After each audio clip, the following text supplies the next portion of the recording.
ladies and gentlemen, to the Super Game Brothers podcast, a weekly podcast all about board games and video games, and sometimes a little bit about TV shows, movies, golf, snacks, lots of other little miscellaneous things, but mostly about board games and video games. My name is David, and I'm joined by my co-host, Devin.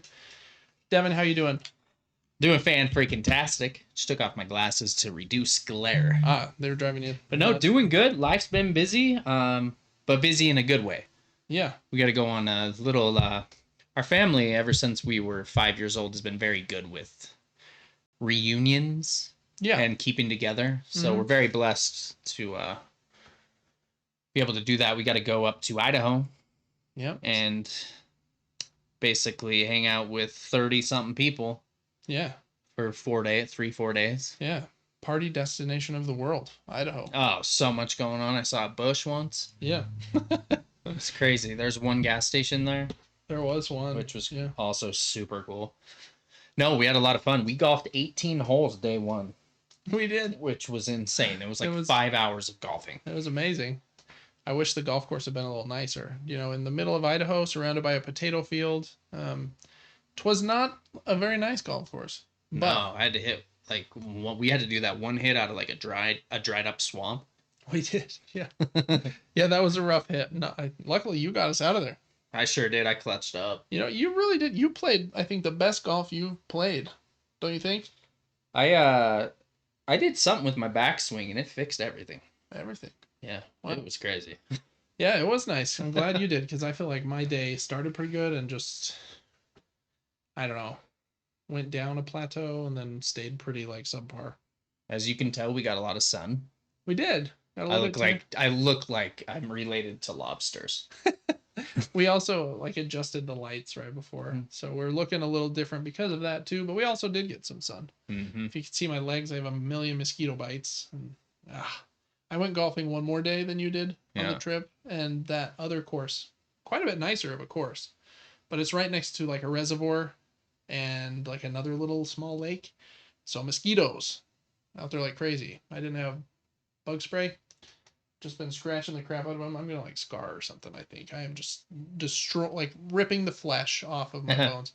So itchy. But yeah, it was a fun family reunion. They're always an interesting time. We have kind of a interesting situation where I was telling my friend about this, and he was like, "This sounds a little bit like incest," but our mom and her sister married our dad and his brother. So 2 sisters married 2 brothers, right? So our cousins on that side, I usually call them our double cousins, because we have the same sets of grandparents on both sides. I think it's very uncommon, but because of that, we've been very close with them, I think, our whole lives. And their whole family basically stayed in the same what would you call it? Airbnb, Verbo, rental house with us. So, yeah, lots of people in there. It was a cool place. I bet it was maybe closer to 40 or 50. I don't know. We had a basketball court, pickleball, putting green. We were throwing baseballs. We had way too much food. Lots of food. Had to take a lot of food back. They always prepare with the food, but that's a good thing for us. Yeah. What else did we do? Watch shows. Yeah. Play basketball. You set up the chip game with the poker chips. We did have the first annual Bailey Memorial Open for 2025, where everyone got 19 poker chips, and we would use them to bet on things all weekend. Bet you can't make that putt. Bet the Timberwolves win this basketball game, or things like that. And whoever was able to get the most chips would win. We had prizes for the top 5. I thought that went pretty well, actually. Yeah, I think it helped people, gave incentive to interact more than you normally would. Yeah. Next year, the one change we're going to make, this is an idea from Mom, so blame her for it. We're going to have, instead of just incentives or prizes for first place, second, third, fourth, fifth, we're also going to have a penalty for the lowest few. Because the situation we saw with a few people ended up not caring. There's 27 of us, so if they don't care, that's fine. But if you don't care, hey, I got 19 chips. I'll give them to you. Yeah, that did happen. Yeah. And I'm like, it's fine. It's our first attempt at it. But if they were nervous of being in last place, Mom's idea was they have to eat a bug. Yeah, I don't want to get last. It might not be severe enough. I just make them walk home. I think we should tank their credit score and put them in prison. Oh, absolutely. Heat up their pillowcase. There you go. Yeah. Just put a ticking clock somewhere in the insulation in their walls. Oh, that's so annoying. Yeah. So, anyways, we might do that next year if we do it again. We'll see. It's a little bit stressful to plan, but luckily next time, I have all the chips. I have like the STL file to print the trophy. Just need to think of some prizes and maybe a penalty or two, and that should be all right. But yeah, that was fun. It was good. Memorial Day weekend is always a good time. It's good to see Grandma and Grandpa who are still alive and kicking. They live in a very small town, but they're funny people. They're good ones. Mm-hmm. So it was good. Other than that, I don't know that I have much new from last week. I got a few new board games and a few new video games. Kind of a crazy 1-2 punch. Wow. It was just my birthday, so I got like a little birthday cash and gift cards and stuff. So I was like, ooh, buy myself a game or two. Ooh, buy myself a game or two. I said the same thing twice about 2 different kinds of games, Amazing. So that was fun. If we jump into Super Movie Brothers, I think I've only watched 2 things. We just finished recording our spoiler cast video about episode 7, the season finale for season 2 of HBO's The Last of Us. Really liked that.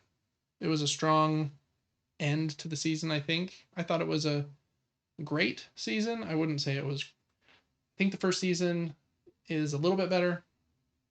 And I think the third season, just based off of Abby's character and where the story goes, I think will be a little better than season 2. But it also won't have like the shock value of season 2, episode 2 with Joel. So where he bakes a birthday cake for the first time. It's pretty intense. No one knew that he could make that good of a cake. Yeah. Carrot cake? I mean, you kidding? No, you're not kidding. Carrot cake's my favorite kind of cake, so I'm like... Bull. It is. I love carrot cake. What are you, a horse? A horse.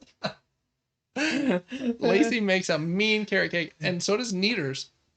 Next time you're at Neaters, try that carrot cake, man. It'll knock your socks off. It's so good. I mean, the carrot in the carrot cake I like is cut like very small. Like you're not like, it's not crunchy. It's a banana bread this weekend. Holy, yeah, that's frosting on it. Wow. Yeah, or zucchini bread. Like those breads, they slap. What are we throwing vegetables in the cake for over and over? I do like banana bread more than zucchini bread, so I'm on board with the banana that you said. So cucumber bread. Yeah, tomato bread. Ew. Anyways, watch The Last of Us. It was good. Devin, I think you liked it as well. I did, yeah. Fully immersed, fully good. Full support from me. Sweet. The wait for season 3 will be a bit of a bummer, but at least we know, like with HBO, it's going to be high quality. Like they're going to try their best. Mm-hmm. Whereas like you watch some shows on other platforms, sometimes you're just like, ugh. Oh, I think I could have made a better show. Not really, but anyways. I haven't watched much else this week. Watched some sports games. My wife and I did just finish season 3 of The Chosen, the show about the life of Jesus and his apostles. Excellent TV show, especially if you're Christian, And season 3 ends very, very strong. So, just more props to that show. It's great. But other than that, I don't think I've watched much. Devin, any movies that you snuck in, or with the vacation we might not have any? Oh man, I think there were some, but I'm not going to remember them. There's one by Ridley Scott. Is that a name? It is. He directed Gladiator and All the Money in the World. Is that a movie? Could be. I think I watched that. You think you watched it? Yeah, I think I was working out and I watched that, but I don't remember it, so there's nothing to talk about there. Okay. Any TV shows? No, I don't think I really... I tried to go to the theater yesterday because it's cheap on Tuesdays. It is. And man, oh man, between Lilo and Stitch coming out and Mission Impossible, I've never seen it so stacked with people. Usually it's like 60% full. This was like in the upper bowl where most people want to sit, 99% of seats are gone. Yeah. I was like, holy. So that didn't happen for me. Yeah. Yeah, we also looked to take our kids to Lilo and Stitch on Monday, but just so booked because it was the long weekend.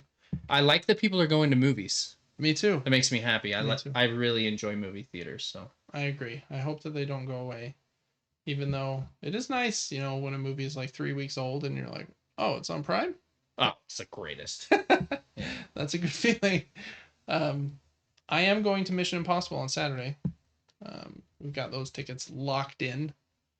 Wow. It's my wedding anniversary. So we're doing a staycation because we're broke AF. You're gonna sleep at the theater? Sleeping at the theater. We're just gonna kind of bounce from theater to theater to make sure they don't catch us sleeping. It's a good plan. Yeah. I like that plan. Yeah, super fun. But no, we will have been married for 12 years. Really? Holy. Crazy. Good Crazy. for you. You blink and you're old, but you do. Anyway, so we'll talk about Mission Impossible next week, and at least I will have seen it, and I'm guessing Devin will probably see it pretty quick. Those are good. I do plan to. It's just I almost need to go like before noon. Yeah. On a day or something, and then, yeah, because it's cheaper that way, and then since I saved money, I can also get the XL popcorn, which has the refill, and and then take it home with you. Finish that. Oh, there's nothing better. Nothing better than day old movie theater popcorn. It's just cold and it's just like so good. Oh man. Yeah. Oh man. Gets me going. I am not a morning person, but I do like doing fun things early. Like you want to go like do 9 holes of golf at 6 o'clock? Totally down. I would go see a movie like 7, 8 o'clock. Like super down. They probably don't open until 9 or 10, but I'm currently like self-employed. And it's very difficult sometimes for me to go, you know, we're going to be super consistent every day. My body's just like, no, we're not. We're going to be comfortable every day. Like being comfy. But when there are other people involved, like, for example, golfing, or sometimes we go up to Idaho and they're like, let's go shoot archery at 6 a.m. I'm like, I want to hang out with my cousins. My body pops me right out of bed. I'm ambitious. I'm happy. Yeah. I'm probably annoyingly happy. I'm not a morning person as far as being able to get out of bed. Yeah. I'll wake up and then it's like, oh, an hour and a half on the phone, maybe. Mm-hmm. But I am very pleasant in the morning. Like, I would say I'm a very happy camper. Yeah. Yeah, I don't wake up grumpy usually, so I agree. Cool, Devin. Well, if there's not any other movies in Super Movie Brothers here, we will just hop right into the show, I think. Just punch this one along, since it will be... Is this going to be our last episode before you have a Switch 2? Switch 2 should be here on the 5th. What is next Wednesday? Might be the 4th. 1, 2... I think the 1st is on Sunday, right? 2nd, 3rd, yeah, 4th. So we'll get it on Thursday. So I guess next week we'll record and you'll get it the next day. So second to last episode before the Switch 2. That'll be kind of a fun episode as well. Getting your thoughts after playing that baby till the wee hours of the night. Playing Mario Kart with I'm excited to see Nintendo finally step up to the plate and meet 2021's tech specs. Yeah, 2021 sounds about right. Yeah, it will be good. It should be much more advanced and perform much better than the first, which is exciting. Yeah. But will there be enough games to play fast enough? I think there's going to be a lot of games. I'm just afraid I will have already played a lot of them. Because so many of them are remasters? Yeah, that or like there's a rumor going around right now that Red Dead Redemption 2 is coming to the Switch 2, which will be, and it will come to the Switch 2 with like a 60 frames version that will also come to PlayStation. I'm like, man, I played that game 6 years ago. They must have statistics somewhere saying there's a good portion of people who have one console. Yeah, or like they were kids when they got the first Switch, and now they're a little older, and they would totally be down to play like. And yeah, they don't have a PlayStation. Yeah, it's crazy. Because it feels like I have access to like every game. Yeah. Because I have the PC, the PlayStation, and the Nintendo now. Yeah. But yeah, you basically do. It must be worth it to throw it on these other platforms. Yep, I agree. So, crazy times here at the end of May 2025. Well, that's going to bring us to the opening rigmarole, actually, not anything really exciting. So, yeah, I guess we always start with Patreon shoutout, don't we? Make sure to check us out on Patreon at patreon.com/SuperGameBrothers. That's where you can get our episodes 3 days early. You can also get exclusive episodes like our conversations about The Last of Us that we just talked about. I'm trying to pull it up here on the screen a little behind on you. Where are you, button? Screen, here we go. There we go. Anyways, so check out our Patreon. Already mentioned it, patreon.com/SuperGameBrothers. Also, we have a giveaway going on on our website, supergamebrothers.com. Make sure to join that. We're about a month and a half, 2 months maybe from that ending. Website doesn't want to load right now. Love it. Maybe my internet's being slow. Anyways, supergamebrothers.com. We have a cool giveaway, a board game bundle, or a gaming gift card.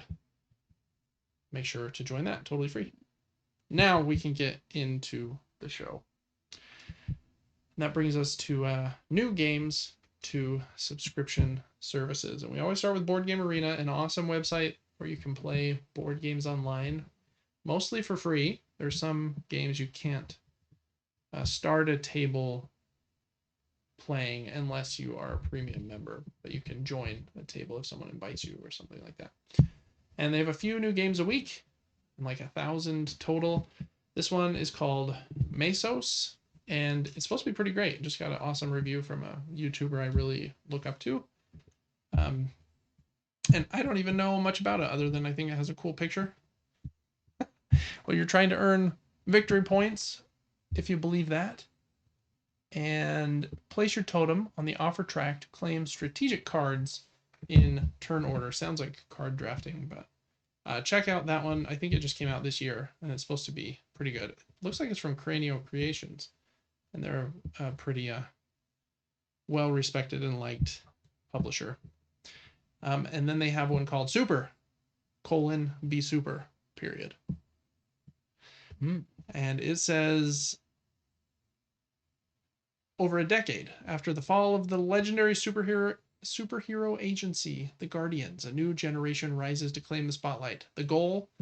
Amass 50 million followers and become the world's most celebrated superhero agency. Should have called it Mr. Beast, because I think he would have won. That was probably that was a dumb joke. No, it was honestly amazing. I was gonna say like social media sim. Yeah, there you go. Okay, and then a couple more games. Arboretum. That's a really great, like, a pretty mean card game where you're trying to put flower cards in like a pattern to make like a route. Like the blue trees have to be in a route, and then you get to score the highest number, I think, of that tree color that you have. But if someone else has the highest number, then you don't get to score any of your. So it's pretty mean in that way. And then the other one is called Tulip and it's just cut off for some Tulip and Rose, which I haven't heard of, but a couple other cool ones. And then we talked about Welcome to the Moon last week, an excellent game that you should try. So they're always adding new ones there. Make sure to check those out.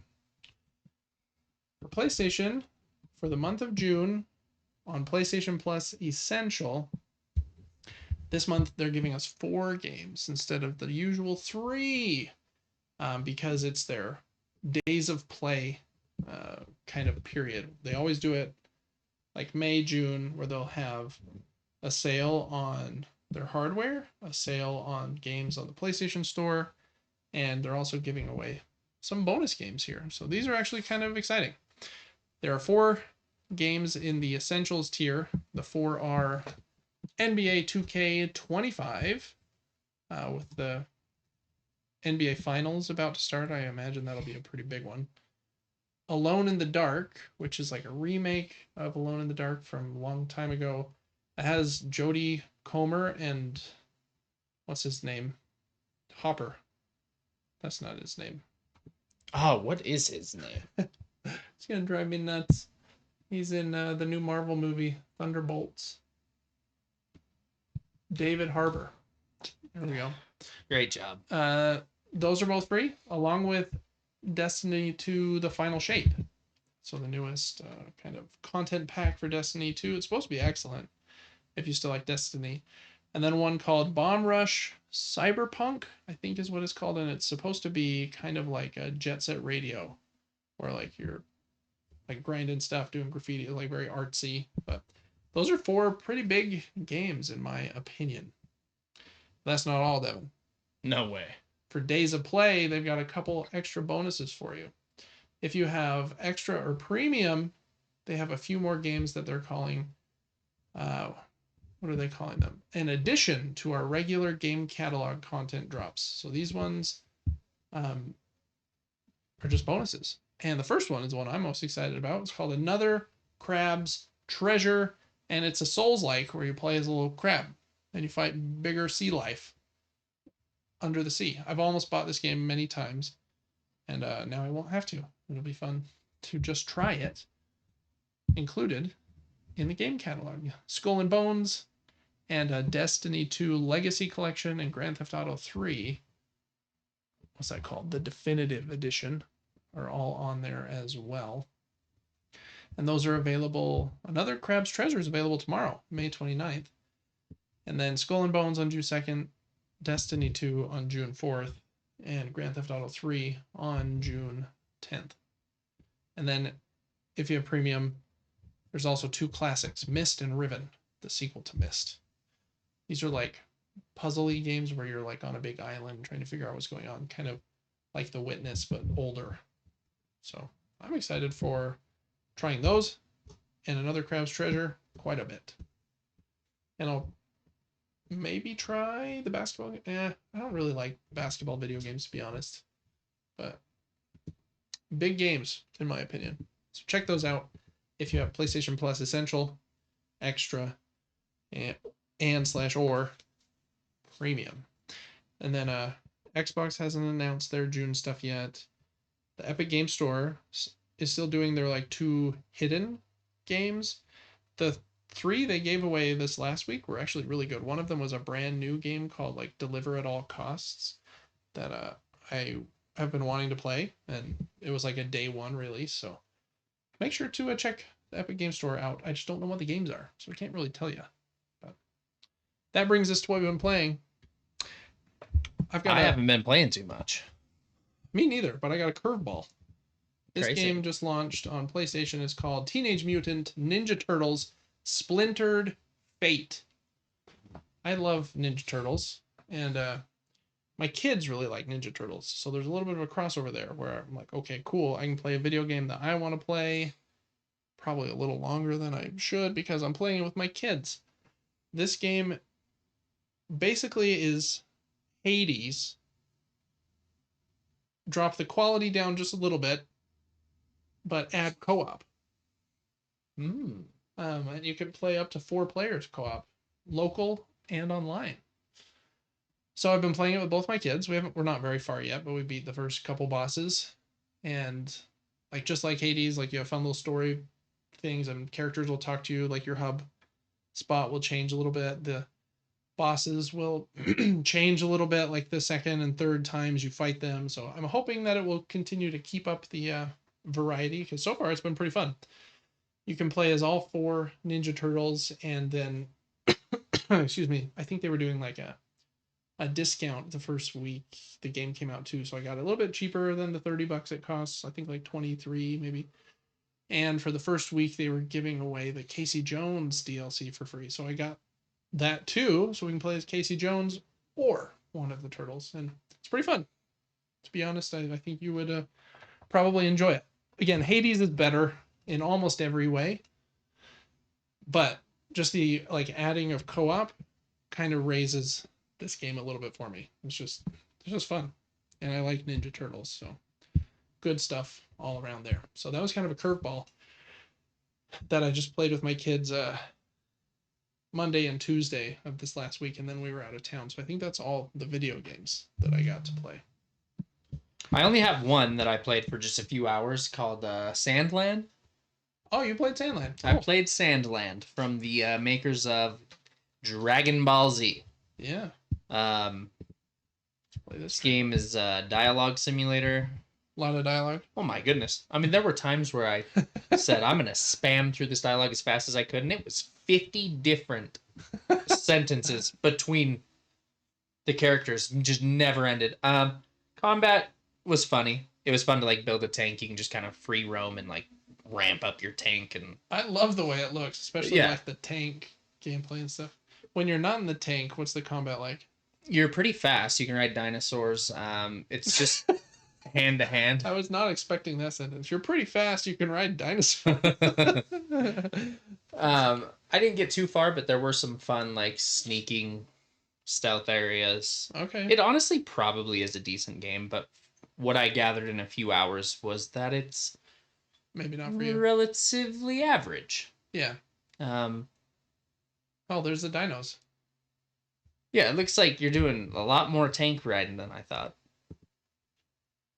But I don't know. You can like spawn your tank at any time.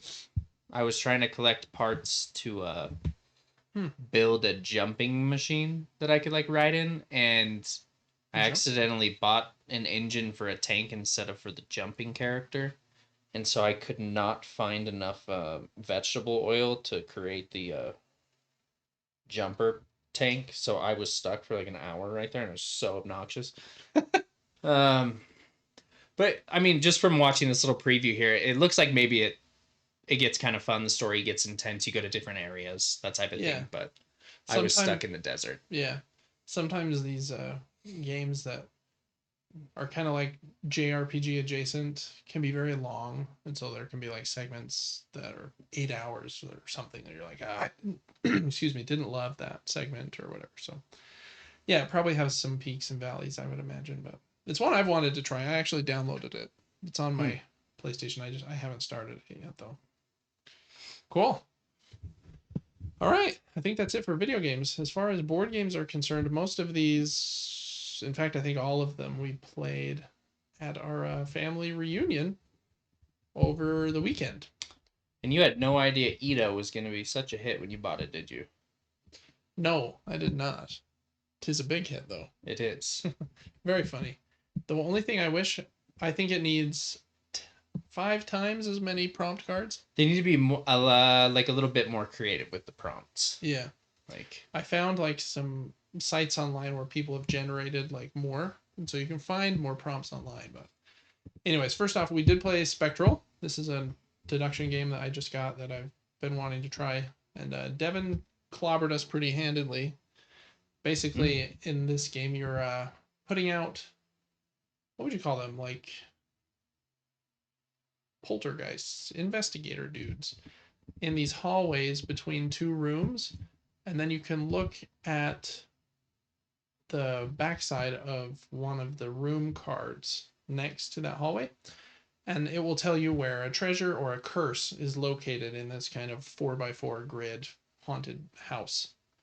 And so you're trying to pinpoint where all of these are, and then at the end, all the cards will be flipped over, all of the treasures and curses will be revealed. The curses will remove any adjacent investigators from the board, and then anyone that is next to a room that has a treasure on it will get to split the treasure based on how many hallways you control surrounding that room. So it's pretty simple, actually.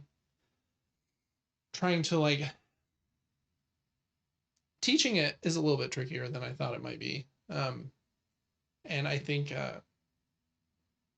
like the first 5 to 10 minutes of deduction where you're like trying to figure out, okay, this room is telling me that 2 rooms clockwise has a treasure, and this room's telling me that if I reflect across the middle line, that room has a curse, and you're like writing all these things down in your logbook.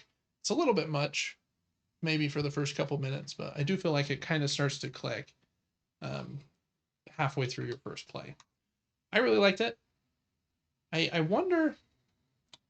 It did seem the first play seemed like almost a little aimless isn't the right word, but you're just kind of like randomly putting dudes out for a minute till you're starting to like get a feel for where things are.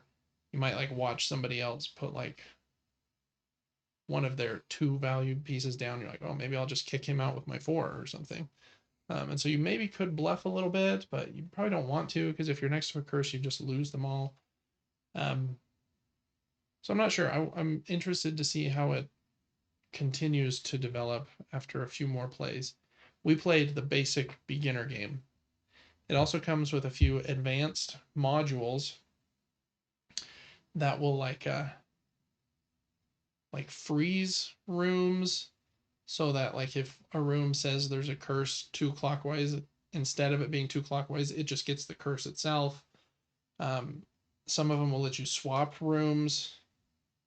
So I wonder if the advanced variants would be like too much, or if it would add a wrinkle that's kind of fun. And then I also bought the mini expansion that wherever the treasures are pinpointed from those like extra rooms you add in are worth 36 points instead of 12. So they're like ultra big treasures. But I think you have to like cross-reference, like, okay, this card is telling me it's in this column, and then a different card over here will tell me it's in this row, and it's where they meet. So it seems like there's a bit of depth. I don't know that my wife loved it on first play, but she didn't love Arapa Mine on first play either, so I don't know if deduction maybe is like a genre she loves. I really like it, like trying to piece, it's like a puzzle. And I like that. So I'm not sure. Liked it on first play. What'd you think of Spectral, Devin? I was very confused at first. Yeah. The game has a top and bottom. It does. Once cards start getting revealed and you're writing in your notebook, there's basically row A, B, C, D. They're not in that order, and I had to basically turn my entire graph that I have been putting clues on. Oh, you had been writing it twisted. Yeah, I was all confused. Like 5 turns in, I was like, oh no. It's like I messed up my entire play, but I think I got it all corrected. And I was drawing things in my notebook that I didn't know if I needed to draw or what was important to draw, and crossing out specific things. But ultimately, I felt like I thoroughly explored like the entire play area except for 2 spots. So I knew where everything was. Yeah. And got a little lucky with RNG in the end. It's basically like I'm going to randomly start searching these squares, and then you're almost searching for the curses. Yeah, because there's only fastest. 4 of those. Yeah. If you can figure out where the curses are, then you can just stay away from those and start planting your characters. That's right. But got a little bit lucky, but also you're strategically figured it out after 10 to 20 minutes of confusion. Yeah. And then, dominated the field. So I'd say that's a W. It is. That is what a W is. Yeah. So yeah, it was fun. Other than that, we played Flip 7, which is I think one of the Spiel des Jahres nominees this year, and I don't know if it'll win, but it's gotten so many plays this last year. I think it might, just on sheer like popularity. I gave it a 7 initially, but I'd probably bump that up a bit. It's just fun. It's just kind of like, imagine 21, except instead of aiming for a certain like cumulative value, you're trying to just not flip over the same card, or else you bust. And that push your luck is fun. Mm-hmm. Agreed. So played that, and then we played quite a few rounds of Edo, and then I think we left the next afternoon, and you guys I think played it again later the next night. Yeah, a lot of people played it that night. I ended up passing out, but you did. Mm-hmm. And man, this one is such a hit. You can see I've got 20 logged plays of that one, and usually it's like 5 rounds in a session. We'll do one, we can get the next one. And to be honest, most of the time you lose. Oh, yes. It's just hard to get them all in a row. I was interested by what this Edo Rainbow was, but I don't know. But even if you don't get them right, just everybody's like laughing the whole time, and you're giving weird clues and talking about them. It's very open-ended. It's just kind of more like a conversation activity than anything. But the reveal at the end of trying to have the cards in order is fun. So agreed. Mm-hmm. Edo's a great one. I think I'll keep that one basically forever. I do, just like we already mentioned, I need to print off like 100 more prompt cards, because I do think that's where it can start to feel like, oh, we've seen that one. Oh, we've seen that one. Oh, we've done that one. But lots of good board games this week. All right, I think that's what we're excited about next, right?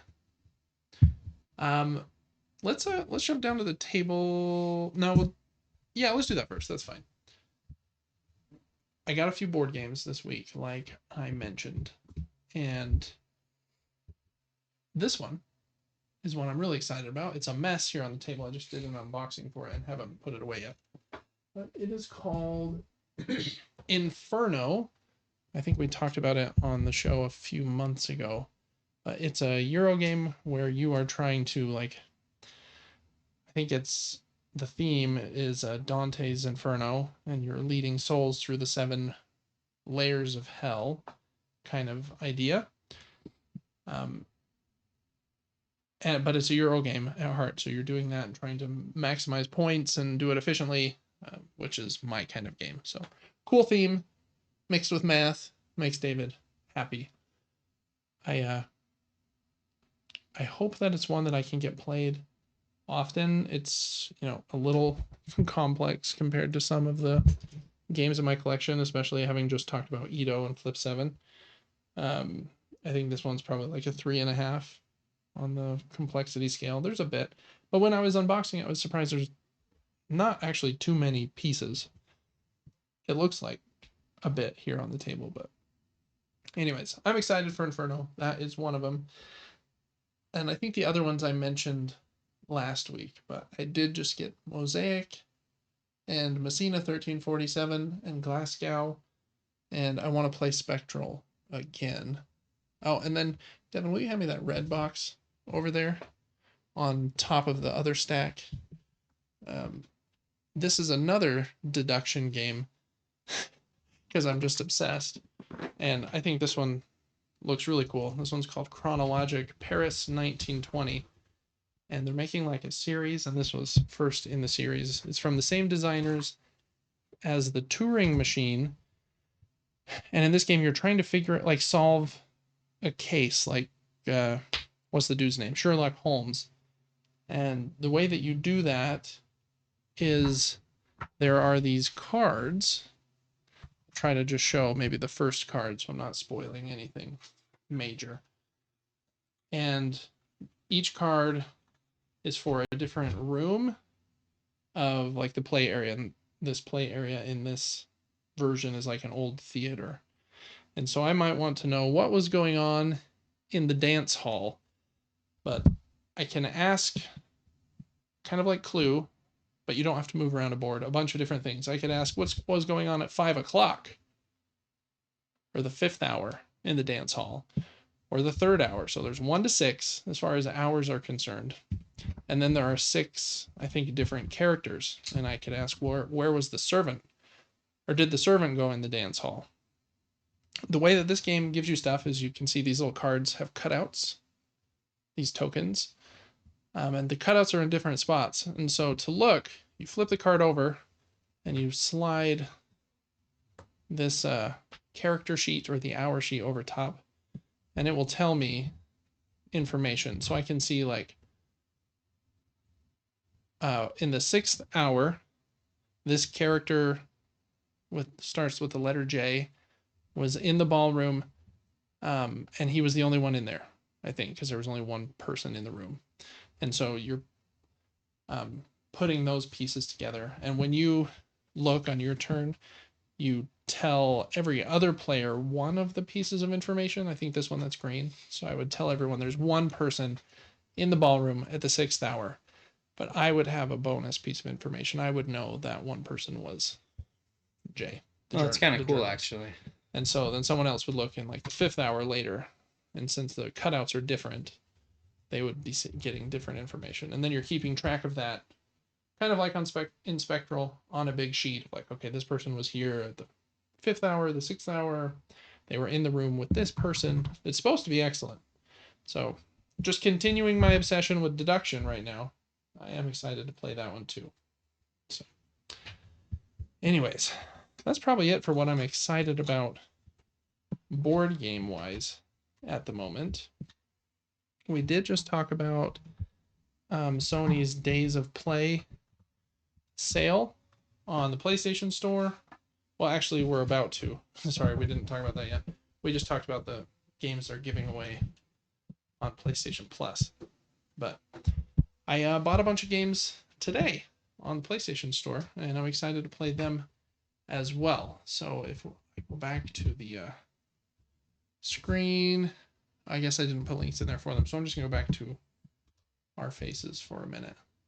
But the games I got, just finished The Last of Us on HBO, and so my wife is like, I can't wait 2 years. Should we just play this game?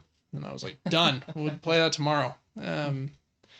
And if you already have The Last of Us Part 2, you can get the fancy PlayStation 5 version for a $10 upgrade. And it comes with that cool new roguelike mode. It's kind of like a combat-focused mode that just gets like harder and harder, I think, and you're like trying to survive as long as you can. It's supposed to be pretty good. So I wanted to try that mode, and I was like, yeah, I'll play the fancy PlayStation 5 version this time. So got that. Probably play that in the next few days. And then I got 4 other games, none of which I have started, so nothing really to say about them at this point. But Thank Goodness You're Here is supposed to be a very hilarious and kind of crude game. I think it's rated M. But it has like a very cartoony British kind of vibe, and it's supposed to have very fun humor. I got a puzzle game called Lorelei and the Laser Eyes. That's, again, supposed to be excellent. Reviewed very well a few months ago. I got Stranger's Wrath, one of my favorite Oddworld games. I already have it on my Vita, but now I have it on the PlayStation 4. I've wanted to play the Oddworld games again, so that'll be fun. And I got a Alan Wake 2 and the deluxe version, so it has all of the DLC packs as well. So excited to play those, along with another Crab's Treasure that we just talked about from earlier. The big game this coming week, Devin, I think actually comes out tomorrow. That's a Elden Ring Nightreign. Getting some mixed reviews. I don't know if you know. Saw this. I haven't seen that yet. No. I think it has like a 78 on Open Critic. FromSoft doesn't do 78s. The couple reviews that I read said, this game is very fun and excellent if you know what you're getting into going in and you play with a full squad of your friends. They said if you go in thinking it's going to be more Elden Ring and you solo queue with strangers, you're not going to have a great time. Interesting. So I think because of those two scenarios, like some people have been polarized to like, I hate this thing and giving it lower scores, and some people are like, hey, this is way fun. So I don't know. I'm a little torn on whether to get it right at launch or what. I imagine it's pretty good, to be honest. Yeah, I would think so. Solo queuing is always hard. It really is. Yeah. It seems like a cool system. Like I was reading one review today, and there's actually no armor. They you can just have up to 6 weapons equipped, and so sometimes you'll take a weapon because it has a cool perk, even though you know I'm never going to use this. So like the perks and like those kinds of things come from the extra weapons you pick up. And I think you do 2 days that are like 15-ish minutes each of like fighting stuff. And then you like it turns into night, where you'll have a few like night mini bosses. And then the second day of night, you fight the Night Lord or something. And then if you can revive your teammates, I think, in the first 2 days. But if you die in the night periods, then I don't think you can revive or something. So it is kind of roguelike in that way, and I like that game structure, so I imagine I would like it, but I don't know. It'll be interesting to see how much that one takes off or doesn't. But I'm guessing it'll be big just based on how big Elden Ring was. Anyways, I've done a lot of talking. Whew. Anything you did a great job. Thanks. You're excited about playing in the near future, Doug? I might dabble in Alan Wake 2 now that we own it. It's supposed to be amazing. Yeah, I played a 3-hour tutorial of it, and oh, you did? It seemed like it's hard to judge a game in such a small time. Yeah. I assume it gets super, super good. I loved the first one. Very eerie. Yeah. Kind of reminded me of a suspenseful / horror type odd film. And so I would really like to beat Alan Wake 2. I feel like it's my type of game. Just ramp up the difficulty and see what we see. But other than that, I might try Nightreign. It's just money. Yeah. You know? Yeah, I think that one's $40 if I remember correctly. But... yeah, I would almost prefer to just buy the Dark Souls remaster for that. Yeah, it's like a known quantity, and you know it's single player. You'll know you'll have a good time. Yeah. Yeah. And that it will have an end. It'd be hard to stream something like Nightreign too, because like if you don't already have 2 people you're ready to play with, then you'd have to solo queue. And then like, it'd just be a chaotic day, yeah. Yeah. It could be fun, but yeah, it could be. It'd just be like probably fun and comical stream, but probably less like perfect scenario for you enjoying the game. But anyways, that's gonna bring us to the news mini nuke, and we're gonna start with video games today. And we kind of mentioned Sony's Days of Play sale, but we're gonna finish it out here. So from May 28th to June 11th, they have a bunch of sales. I mentioned a few games that I got. They have a big sale on the PlayStation Store. They also have sales on other things, and it's probably a good time right now for them to have a sale on their hardware, because the price on Xbox just went up like substantially. Switch 2 just comes out like next week, and it's expensive. And so they have 3 different bundles. Kind of funny that they're bundled with a Microsoft game, but Call of Duty bundles for the PlayStation 5 or the PlayStation 5 Slim, or sorry, they're both Slims. Digital, excuse me, that doesn't have a disc drive are $450 or $400, and the PlayStation 5 Pro is $50 off from $700 to $650. Still expensive, but made all the more valuable just by how much the price of an Xbox has gone up. So those are cool. If you upgrade from PlayStation Plus, from not having it or to a higher tier, then you can save up to 33% on PlayStation Plus. Still lame that they don't let you like extend if you're one of their loyal customers. Very dumb. Sales on some of their popular games. And then I thought this one was kind of cool. So the collector's edition of Marvel Spider-Man 2 comes with this really cool and giant statue of Venom fighting both Spider-Man. It was kind of funny. I think the PlayStation, or maybe it was the Insomniac Twitter account, tweeted, here's all 19 inches of Venom, like when they like release a statue, which was a kind of a funny joke, but that's a big statue. Is it just 19 inches from his feet to his hand, or from the bottom to the top of the Spider-Man? That's a good question. I don't know. Either way, it is big. Yeah, I think it's from the bottom to the top of the Spider-Man, but okay. That's $100 off. So you can get it instead of for $230 for $130. I imagine they just had some extras of those. So that's a pretty crazy sale. That would be a cool figure to have. What a great game.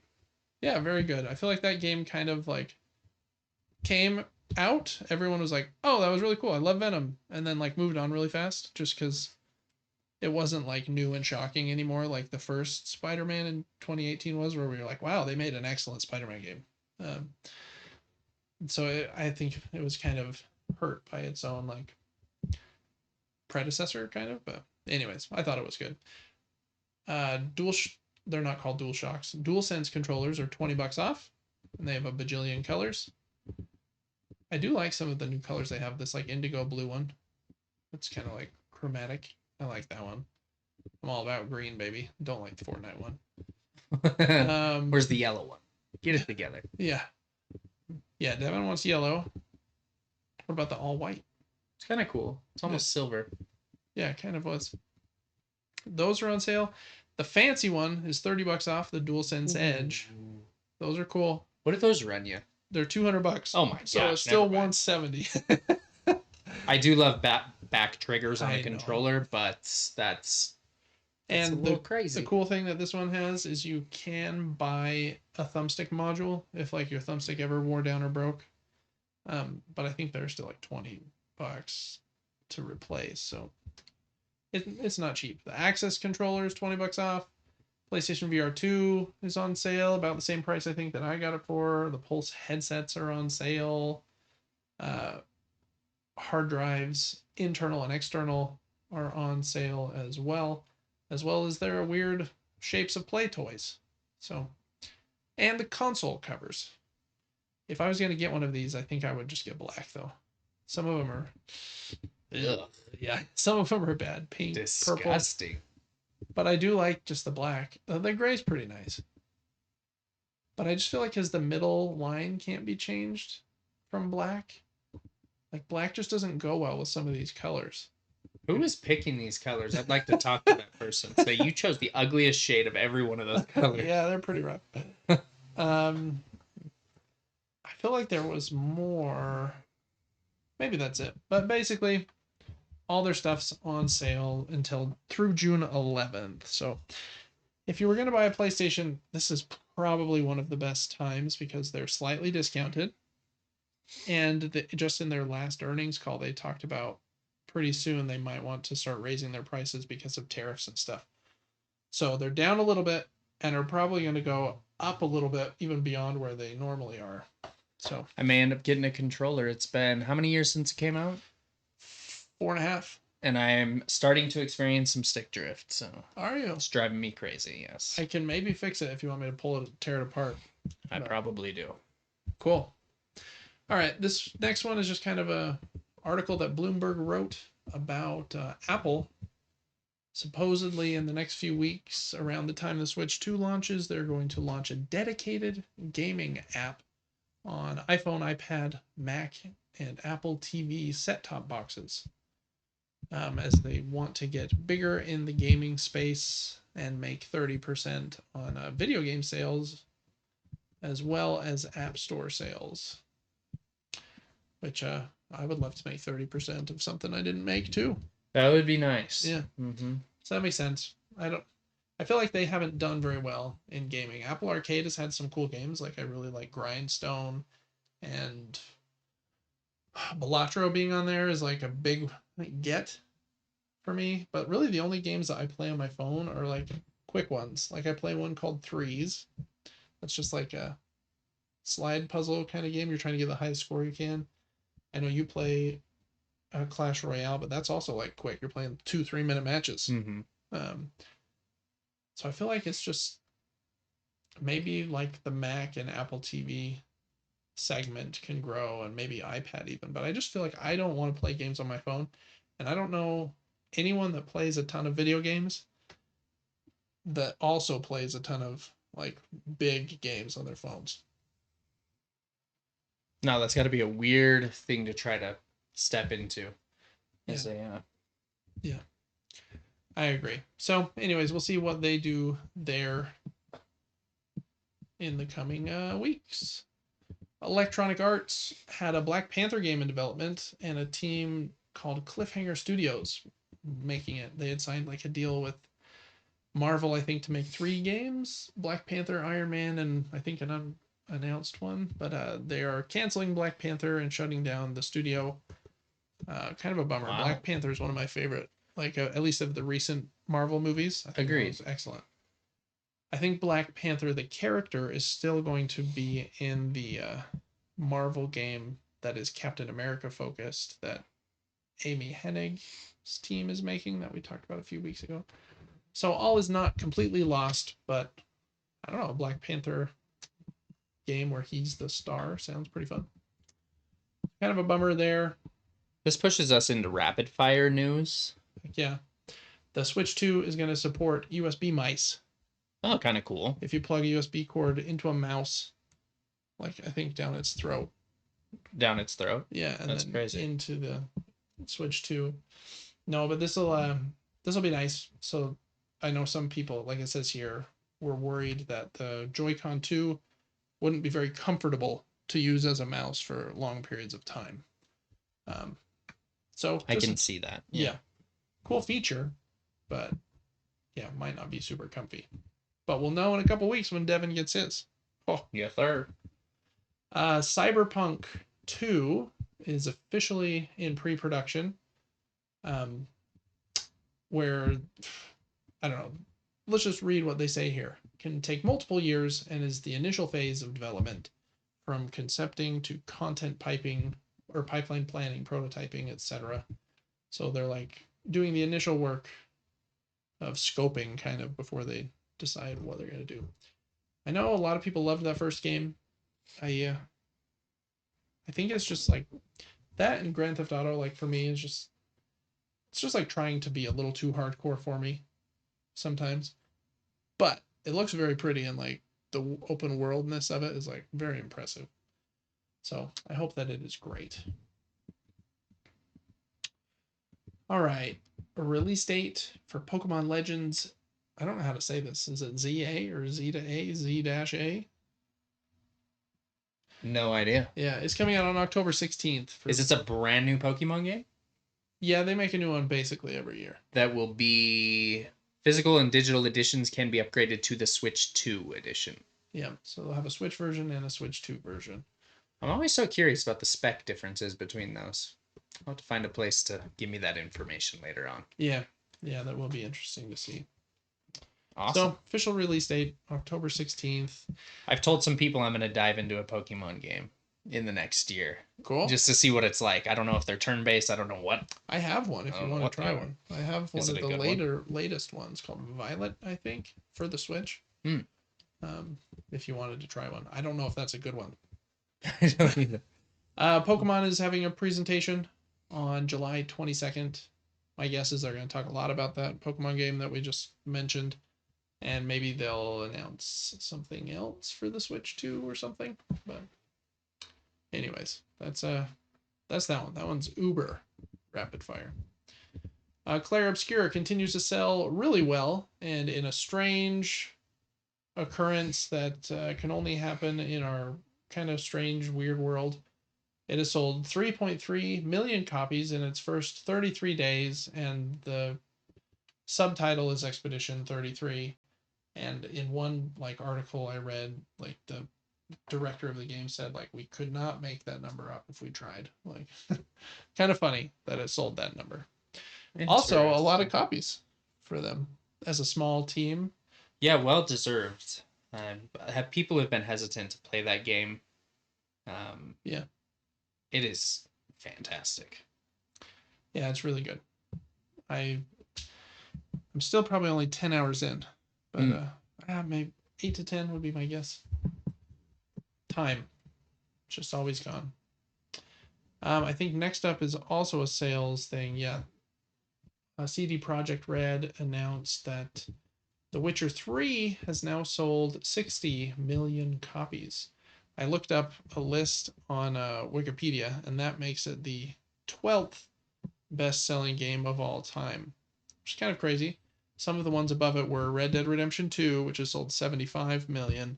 And then you've got things like Grand Theft Auto 5 and Minecraft, like, taking up the top couple spots. So I didn't realize that game was quite that big. I mean, I knew it sold a lot, but 60 million is kind of bonkers. I didn't either. It's everything I've ever heard about that game is that it is so dang good. And I started and I was like, is this that good? I started it too and thought it seemed cool, but the open world got so big and had so many quest markers on it so fast that I was like, oh my gosh, I'm so overwhelmed.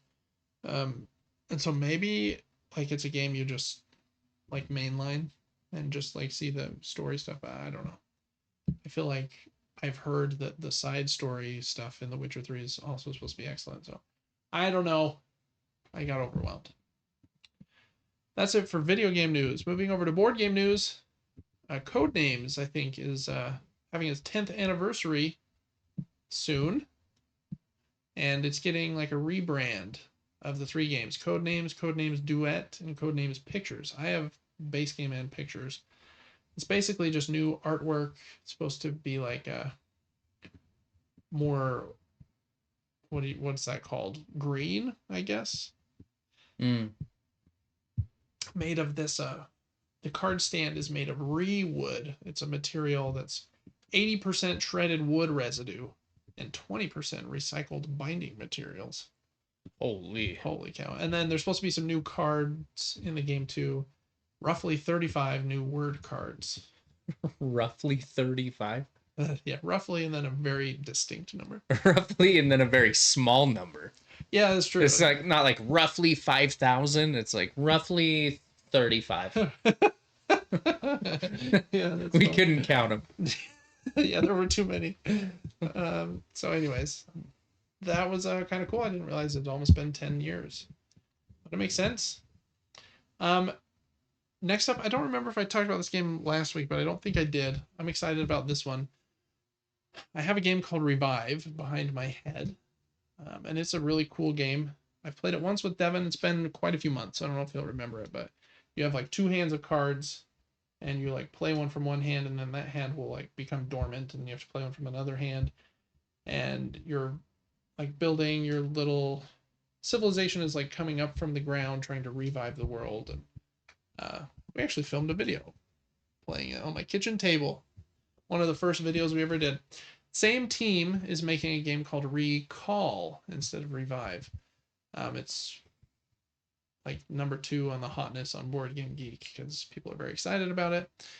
And it sounds like it's going to use the system of play cards until you take a rest turn to like pick all your cards back up, which is a system I really like. It says, yeah, on your turn, you can either use a key card to activate an action box or recall to produce resources and regain your key cards. So I really like that game and that team of designers. So I hope that Recall is excellent, and it comes out late 2025, it says. All right. One other game I just wanted to highlight. Elizabeth Hargrave is a designer that got very famous because she designed Wingspan, the bird game, which has probably been the best-selling board game of the last 5 years, I would imagine. Uber big. She has a new game coming out called Sanibel, and it says players walk up and down the beaches of this Florida island city, collecting a wide variety of seashells and carefully adding them to their bags, with your bag being a personal player board. As you collect shells, you drop them down into the bag, letting them fall into the bottom Tetris style. Focus on the types of shells, where they land, since they score in a variety of ways. I like the aesthetic. It's like kind of subtle, but also has quite a bit of color in there. And I like seashells, so I hope it's good. But Sanibel looks pretty good, and then you do have some Pennywise in Betrayal. So I don't really love Betrayal, but that's why I didn't bring it up. But then I did bring it up. Wow. I like Pennywise. Yeah, we do like Pennywise. All right, that brings us to Crowdfunding Corner for the week of May 30th, 2025. We look at crowdfunding projects for board games that end in the next 2 weeks, generally, just so that you are aware of them before their projects end. I generally like Euro games, so there's not usually a lot of games with lots of miniatures and dungeon crawl type games, but occasionally. So anyways, there are a few projects today, so let's hop right in. This first one's called Meteor Shower. It's a 2-player game where each player has a rover, and they're using that rover to move around this map, and you can pick up meteor pieces, and then you are trying to deposit them in a line. And if you can create a line of your pieces from one side of the board to the other, then you win. Has two sides of the board, a 6x6 playing field and a 12x12 that play in either 10 minutes or about 30 minutes. So you can play a super short game or like a slightly longer version. I liked how the rovers looked, and it looked pretty simple, to be honest, and kind of unique. So that one is Meteor Shower on Kickstarter until June 2nd. Next up is a game that I don't know that I usually would care about, but I like Godzilla, so I was like, all right, we'll talk about it for a sec. It's called Battle Monsters Godzilla Cross Kong, and you will play as one of the titans of like this world. You got Godzilla. What's that guy's name with the dragon with the three heads? King Ghidorah. I think you're right. Yeah. My kids really love those movies, so I see them more than I probably would otherwise. Then you got Godzilla. Nope, I already said Godzilla. King Kong and Mecha Godzilla. I like Mecha Godzilla too. He's cool. You play as one of those, and then you also have like some troops on the ground and stuff. And you can move your Titans around. You might accidentally step on a tank and destroy it or squish stuff that way. But then you can play cards and stuff as well to kind of manipulate the troops on the ground. And you're just trying to defeat the other Titan before they defeat you, kind of. It's from Restoration Games, and they make good stuff. Even if this kind of, I don't know, head-to-head skirmish kind of game isn't normally my kind of thing. I like the idea of, hey, I've got my big dude, and he's what I need to like kind of keep safe. He'll be my brute force, but I've got some troops on the ground, and I could maybe like attack your troops or use one of my cannons to shoot up at your dragon or something. So, anyways, that is Battle Monsters Godzilla times Kong times Godzilla X Kong. And it's on Kickstarter until June 3rd. With massive miniatures. Yes. All right, next up, there's a few kind of new versions this week, so we'll go through some of them pretty quick. This one is, I don't know how to pronounce it, Trismegistus. This game came out quite a few years ago, I think almost like 10 maybe, from Danielle Tascini, a very famous designer. And they say in like their write-up here that because of some graphic design stuff and the artwork that they didn't love, and a couple design things they thought were like overly complex isn't the right word, but overly like obtuse, it didn't like perform as well as they thought it should. So they're releasing a new version that has new art, also like a smaller roll and write like supplement game, but new art, slightly cleaner rules on a few of the segments of the game, and yeah, just like new pieces and stuff. And I know that a few like board game channels that I really respect really like this game. It did just kind of look like ugly and kind of crazy. Like that was the original cover. Just what's he look like? Kind of looks like I don't know, Cat Gandalf. Gandalf. Yeah. So I don't know. I'm gonna look into this one a little bit more. It's supposed to be a pretty heavy game where you're like converting different kinds of magic into other kinds of magic, I guess. But it has nice new double layered boards to keep everything organized and stuff. So if you like Danielle Tascini, and I do like a lot of his games, and Board and Dice does a lot of games in their T series, games that start with the letter T. I have Toletum, and other ones would be Zolkin and things like that. Then you might want to check that one out. It's on GameFound until June 5th. Next up is a unique one. It kind of reminds me of The Crew, which is a trick-taking game where you can't talk to your teammates and you're all trying to win these like 50 different missions. And since I can't talk, I can sometimes pass you little bits of information, and you're trying to like make sure like that you meet the condition of the scenario, like I need to win 2 tricks, you need to win 5, or don't win any tricks with odd numbers or something weird. This one has a similar idea on cooperative card play where you can't communicate with each other about what cards you're holding in your hands. But instead of it being like a trick taking game, this one is about poker. And so there's like a central hand, and you're trying to beat it together. So if we're trying to beat a full house, we need something better than that, 4 of a kind or whatever. But then there's also, like, if you do something special during the round, there's a joker card that you can earn that acts as a wild. And I don't know, it seemed pretty kind of sharp and fun. And I kind of like the rat artwork on it. It's quirky, but they're funny looking. So I liked it. River Rats. That's on Kickstarter for 7 more days until June 5th. And then, is this the last one? 2 more. 2 more. Okay, whoops. I closed the wrong link. Oh, let's see. The next one is called Conquest of... no, I can't remember. Paradise. Conquest of Paradise. This one's also a remake of a game that first came out in 2007. And I think it's a 4X game, which generally means you're like exploring, exterminating, expanding, whatever the other X's stand for. You're trying to like spread your influence, grow your infrastructure. You might sometimes need to fight and like take control from other players. But usually those games are kind of like sci-fi focused or whatever. This one is it says set in the sweeping blue of the Polynesian Triangle. So it's a lot more about like ships and islands and taking over control that way.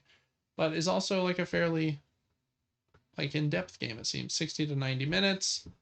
And I like what it looks like. Like the kind of colorful aesthetic looks kind of fun. I have yet to I mean, I have a couple 4X games. The one I really love is Arcs, but it seems like less like a true 4X game and more like a card game with a little bit of 4X-ness in it. So I've yet to play like I don't want to say vanilla, but like a standard kind of 4X game that I've really loved. But I like the vibe. Little Maui in there. So that one is Conquest of Paradise, a remake of a game from 2007. In fact, I think this might be like a 3rd version. But it's Conquest of Paradise on GameFound until June 6th. And then this is the last one of the week. It's called Final Titan. And it looks kind of wacky, but it also kind of reminded me of a few other games like King of Tokyo and even like Dice Throne a little bit. How it works is you're going to have a few little champions. There are these cards that have like stats on them, and they're different kind of crazy heroes. One of them is Alice in Wonderland, and another one looks like a giant alligator dude. And then from those heroes, you're trying to like take out the other players before you lose. And you do that by playing cards, but also rolling dice that, like, depending on what you roll, will either do damage to them or things like that. I think the coolest parts of this game is the design team is Richard Garfield, who I think he's a very famous designer. I'm trying to remember exactly what he designed, but like I mentioned, he did co-design King of Tokyo, and before that I think he maybe did Magic the Gathering. Yeah, he created Magic the Gathering. And so any game that has his name on it is kind of like a big deal. Star Wars trading card game, Keyforge, Netrunner, Battletech. Anyways, so he's one of the designers of the game. And then the stack of hero cards has over 100 cards in it. And so every time you play, I think you play with 3, if I'm not mistaken. So your combination of those heroes will be pretty different from play to play. So because of that, and like kind of the graphic design and the letters and stuff, it looks like dice thrown a little bit on the front. Plays quite a bit differently. Where's the how to play section? Here we go. So you draw upgrade cards, you draft your champions. So you'll reveal 3 champion cards. First player picks one, and then the empty spot is refilled. Second player picks one. Then you go until everyone has a full team. And then you fight, prepare for battle, roll dice for victory, it says.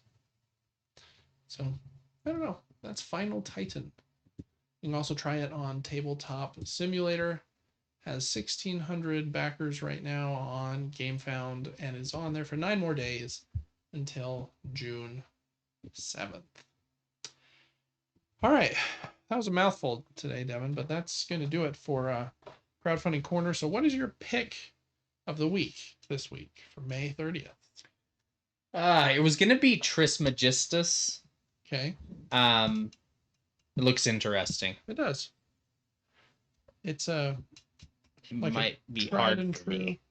It does look it does look involved, but hey, you've played more complex games than that one. Yeah, it looks cool. I like how it looks. I don't know too much about it, but I might have to just hop on the bandwagon with how much I love dice thrown and how this looks. And you sell me when you say you're only using 3 at a time and there's 140.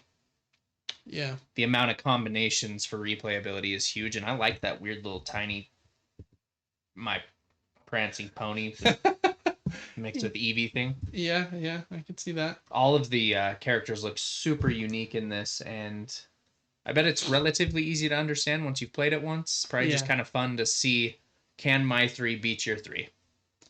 Yeah. Kind of cool. I agree. I do think that. I don't love choosing games that are 700% funded. I want to shout out games that are barely making it. Like the first one we talked about, Meteor Shower, which is not even 100 backers, only 150% funded, that type of thing. But I do too, but I also just want it to be like the one I'm most pumped for the week. So sometimes it's going to be the one that's 70% funded, and sometimes it's going to be the one that's 7,000% funded. That's just kind of how it goes. But for me, I think mine is Trismegistus. Oh, really? Yeah. Oh, okay. I really like this designer. I like heavy Euro games, kind of like Inferno that I have here on the table in front of us that we talked about on this episode of the podcast. So this is one I've wanted to try for a while. But I did think like the old art style was like a little like, I don't know if I could talk someone else into playing this with me. And if they cleaned up a few things to just make it slightly more usable and readable for new players, then I'm all for that. So that's probably my pick of the week this week. And that's going to do it for Crowdfunding Corner. Let me know if you've played any of these games, especially these ones that are kind of reprintings like Trismegistus and the Something of Paradise, Conquest of Paradise, and which of them that you are most excited about that we talked about too. And we'll see you next week for episode 62 of Crowdfunding Corner. All right, Devin. And with that kind of double recording of Crowdfunding Corner, at least just the first minute or two, that's going to end our episode. And I think, what was that? That was episode 61 of the Super Game Brothers podcast. Make sure to check out Devin on Twitch. He's Player4 TikTok. He's Player4 TV. I think he's also going to be streaming to our Super Game Brothers YouTube channel. Once that gets all connected to OBS, he's going to have the Switch 2 next week, trying it out, filming some unboxings and some settings videos probably about how that goes, and playing some Mario Kart, Donkey Kong next month, and it's gonna be a good time. So thanks so much for listening, and we'll see you next week for episode 62.